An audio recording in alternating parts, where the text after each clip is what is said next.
What is this cylindrical object found in a sandy area near the Emigrant Trail in Nevada? I was doing some metal detecting on a private property and came across this about a foot deep in the dirt. This is about 9 inches long, somewhat heavy, possibly 2 to 3 pounds, with a pointed bottom, and I can't tell if it's cast or forged. If anyone has info on this, please share. It's the iron hook from an 1860s ram's horn telegraph insulator, primarily used on the Central Pacific Railroad. It was patented on October 8, 1867, by David Brooks of Philadelphia, Pennsylvania.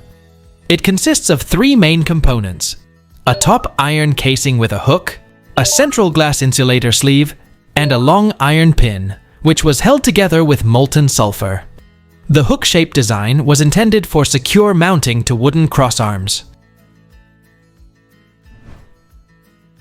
What is this thick steel cylinder in front of an old garage shop, next to the rolling doors outside the building? About 3 feet tall, 10 inches in diameter, and it has 2 grease connectors on opposite sides. The top has 8 threaded holes, with the top being slightly recessed. No other markings apart from U.S. Air Compressor Company, Cleveland, Ohio. My friend who took over the building would like to remove it, and I'd just like to know what I'm dealing with and what I'm about to uncover, and ultimately, if it's worth removing it. For all I know, it's a cover, and there's more to deal with under it. Any help would be awesome. It's an old-school in-ground single-post vehicle lift. Back in the day, it wasn't unusual for shops to have a single-post lift outside, and the rest of the thing underground looks like this. They were air-over hydraulic with an air tank and a hydraulic tank buried underground, and the tower bolted into the concrete as shown. It looks like a worn and tired seal around the base, and the vertical scratches don't contraindicate the hypothesis. Getting it all out is just a matter of cutting the concrete and the hydraulic and air lines and lifting it out.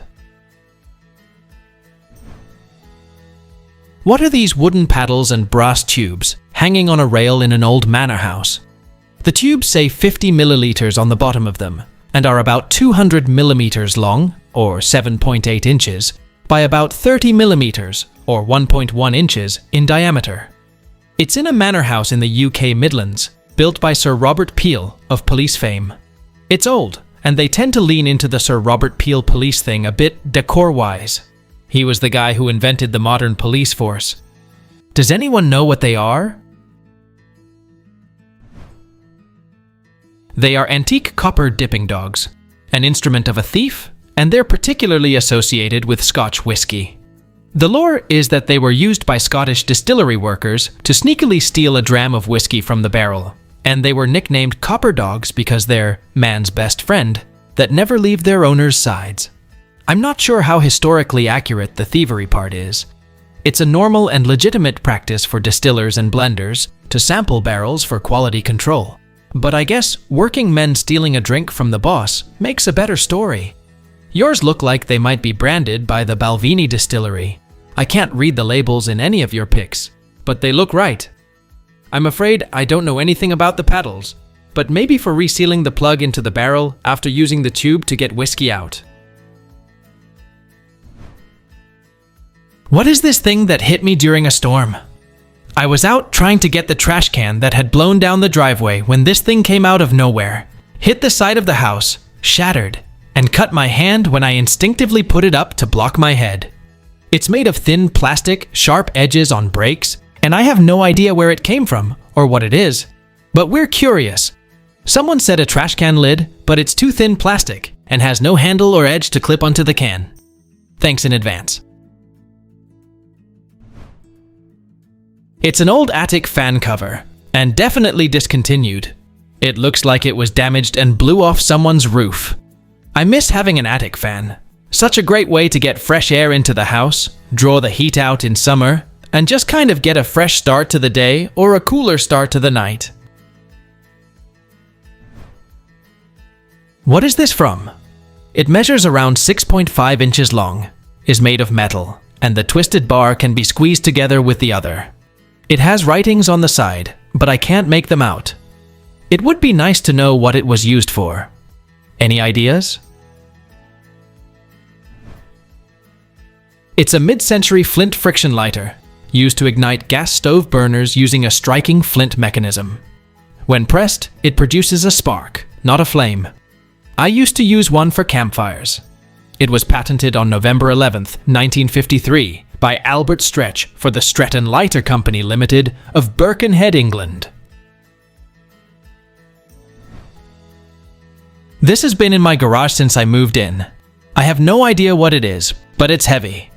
Around 23 inches long, copper-colored, with no writings of any kind. If anyone knows what it's been used for, or has any information on it, I'm super curious. It's the primary stabs and primary disconnects from a General Electric vacuum circuit breaker. Source? I've been selling them for 20 years, and I just took this picture in my shop. The breaker is worth around $25,000.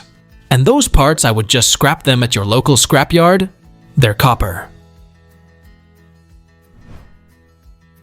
I had this forever, but I have no clue what it is. This has been in my dresser drawer since I was a kid. I'm 37 now. I think it may have been my late grandfather's. Any help is appreciated. This is an antique Ansonia spring-loaded locking nail clipper. It was patented on August 22, 1905, by Chapel S. Carter of Ansonia, Connecticut. It was a personal care antique item, and also a popular portable daily grooming tool at that time. The bolt slides forward to unlock and back to hold it in place. What is this thing found in my backyard in Texas? It was found next to broken old glass bottles of Bud Light and Coca-Cola, as well as old plates and rusty guitar strings underground by a huge tree. Can you please help me figure out what this is? That's a detachable pull tab for a beer or soda can. These were phased out in the mid-1970s, with a major ban initiated by Oregon in 1971 due to safety and environmental hazards. These pull tabs were sharp, leading to injuries, choking hazards, and significant litter left on beaches and in parks. While the first non-detachable tab was invented in 1975 by Daniel Kudzik, the transition to fully replacing the old tabs in the US took until roughly 1983. What is this unknown iron object at the thrift store? About 2 feet tall, 3 sections with pads like it hold something, one on a long neck with a dangling metal ring on one end.